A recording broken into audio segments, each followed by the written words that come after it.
YOUNIS, Gaza Strip. When Israeli bombs began falling last week, 22-year-old Duniana al-Amour ran into her room and tried to escape into her art and drawing, just as she had during Gaza's past wars.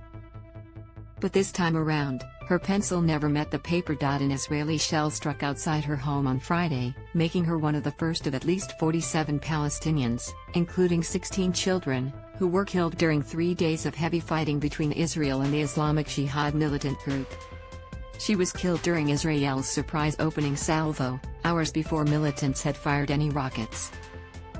Her drawings, mostly black and white portraits of relatives, some killed in previous rounds of fighting in Gaza, can be seen in the shattered bedroom where she died.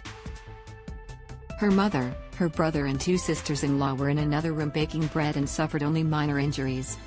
Days later, the bread sits out on a wooden tray, a still life from the moment the shell hit.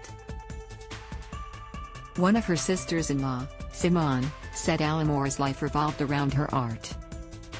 She painted whether she was happy or sad. She would bring a chair to the backyard, sit and draw. She drew all of us, Simone said. Her death underscores the vulnerability of Palestinian civilians during the frequent conflicts, including 4 wars fought between Israel and the territory's militant Hamas rulers since they seized power in Gaza 15 years ago. The wars have killed more than 4,000 Palestinians, over half of whom were civilians, according to the United Nations.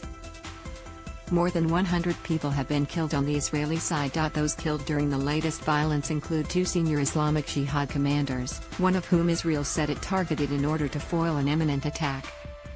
But many civilians also perished, including as many as 16 who might have been killed by rockets misfired by Palestinian militants.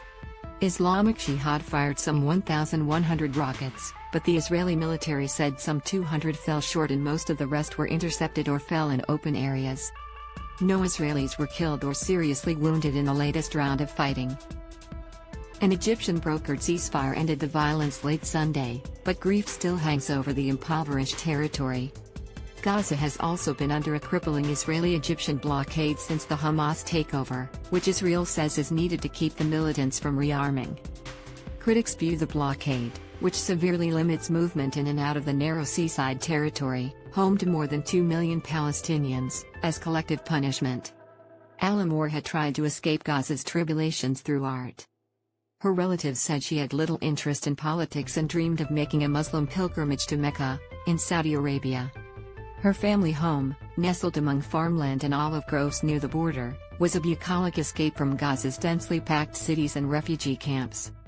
It was also on the front line whenever a new round of fighting broke out. The Israeli military said it precisely attacked legitimate military targets during the latest operation and made every effort to prevent and minimize harm to civilians. It did not immediately comment on the strike near al-Amour's home. Israel destroyed several guard towers manned by Palestinian militants near the border, apparently with artillery or tank shells, including one about 500 yards, from al-Amour's family home. The military distributed video showing some of the hits, the towers going up in smoke and the men inside vanishing in a flash. All the family knows is that the shell that killed al-Amour came from the direction of the border fence. Mohammed al-Amour, Duniana's grieving brother, said that Israel, with its sophisticated surveillance and targeting capabilities, had to have known what it was aiming at.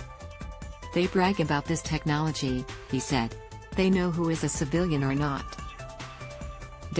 Associated Press writer Joseph Krause in Ottawa, Ontario, contributed to this report.